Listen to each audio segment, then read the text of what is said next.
katakanlah memang yang bersangkutan ada kesalahan atau kekeliruan baik disengaja maupun tidak sengaja, pasti dari Partai Golkar akan melakukan pembinaan sebagaimana dari Komnas.com. Mungkin satu pertanyaan saya, tempoh hari ada video viral terkait anggota DPRD Sumatera Utara Kemedan yang kalian itu merupakan anggota dari Partai Golkar.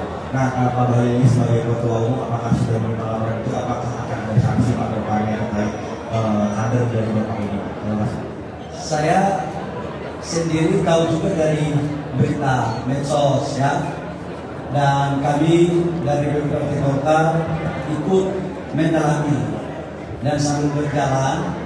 Kalau katakanlah memang yang bersangkutan ada kesalahan atau kekeliruan baik disengaja maupun tidak sengaja, pasti dari Partai Golkar akan melakukan pembinaan sebagaimana diatur dalam mekanisme dan aturan main dalam partai. Pak, izin saya dia dari